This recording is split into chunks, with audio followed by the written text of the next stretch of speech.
एक हरपाल नाम का व्यक्ति, और वो हरपाल ऐसा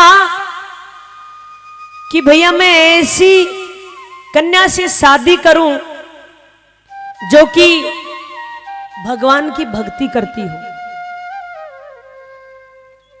अब महाराज ऐसी कहां से मिले?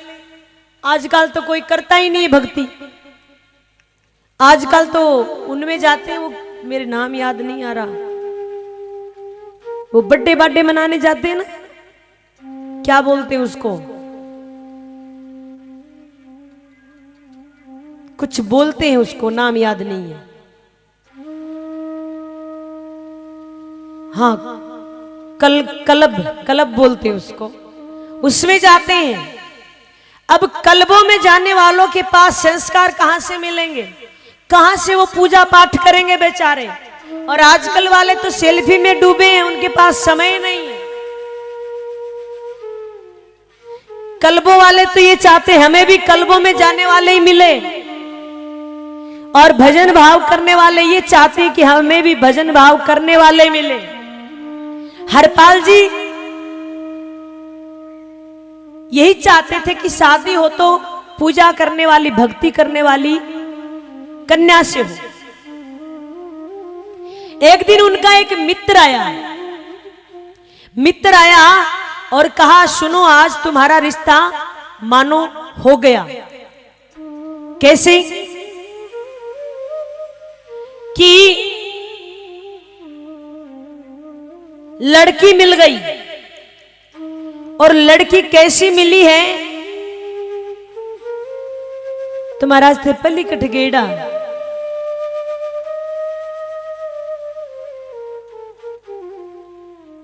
सबको ध्यान धारेगा नहीं।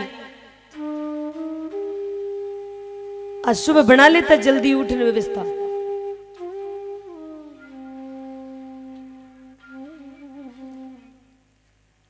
अब जो कन्या मिली उसकी क्या शर्त कि मैं उससे शादी करूं जो रोज 1000 संतों को भोजन करवा दे। कितने? ए माताओं, कितने? 1000 संतों को भोजन करवा दे। अब महाराज हरपाल जी ने हां भर ली, खुश हो गई, बोला अच्छी बात है, इससे अच्छी बात और क्या चाहिए। दादा परदादा खूब धन छोड़कर गए थे,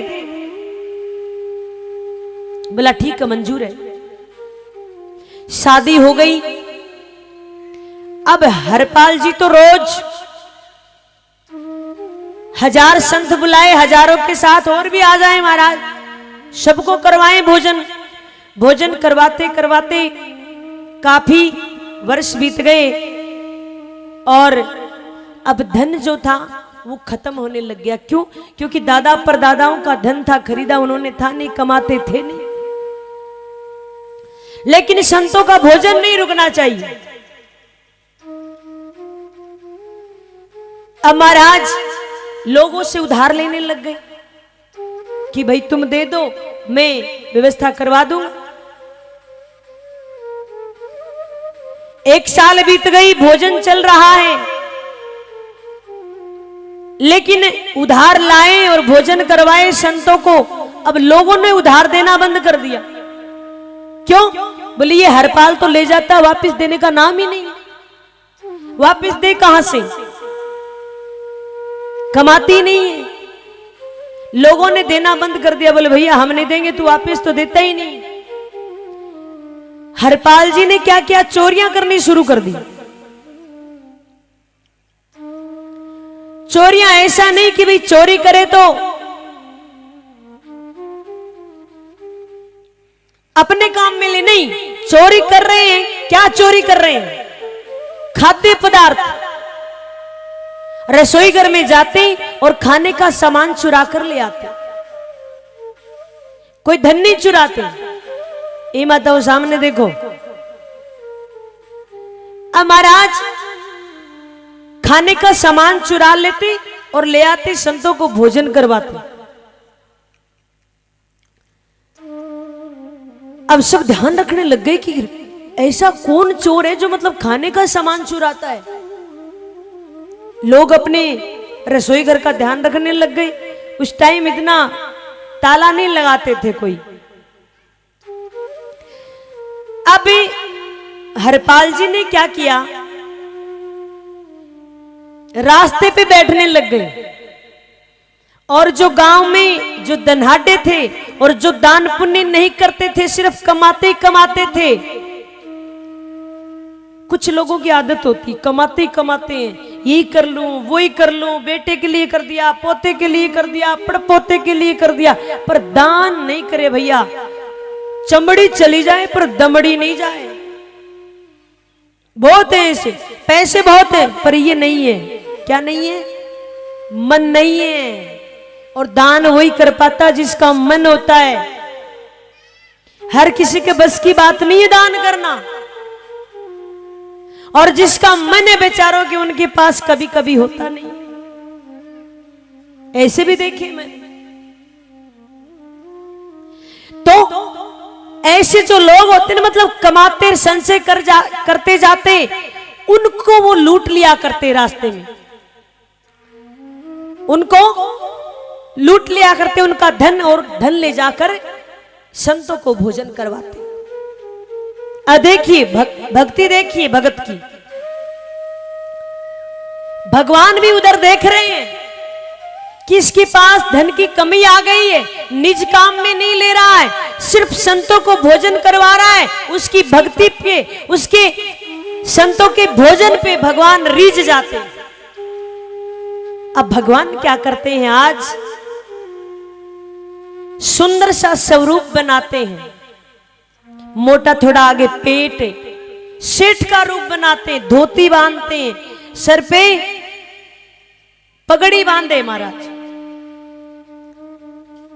अब लक्ष्मी जी पूछे कटे जाओ, बोलो मारो भगत बुलावे। बोले आज तो घना ही चोखा लाग रहे हो, मैं भी चालू। बोले नहीं मैं भी चालू। तो भगवान ने कहा चलो ठीक है, चल लो, तुम भी चल लो। भगवान ने इतना सुंदर स्वरूप बनाया, सभी अंगुलियों में मोटी मोटी अंगूठियां और गले में इतने सुंदर सुंदर हार, गले हाथों में पोंची, इतना श्रृंगार किया भगवान ने। और मां लक्ष्मी भी खूब एकदम सज धज कर पूरा गहना पहनकर तैयार। अब हरपाल जी जंगल से पहले जो रास्ता है गांव से निकलता हुआ, उस रास्ते पर बैठे हैं कि अब कल के भोजन की तैयारी करनी है। कल संत आएंगे और भूखे जाने नहीं चाहिए। बैठे वहां पर इंतजार कर रहे हैं। और अब महाराज झन झन झन झन आवाज आ रही है। हरपाल जी के कान खड़े हो जाते हैं। ये झनझनाहट कहां से हो रही है? दूर से महाराज अंगूठियां चमक रही है, गले के हार चमक रहे हैं। हरपाल जी सोचते हैं आज तो व्यवस्था बड़ी अच्छी हो गई,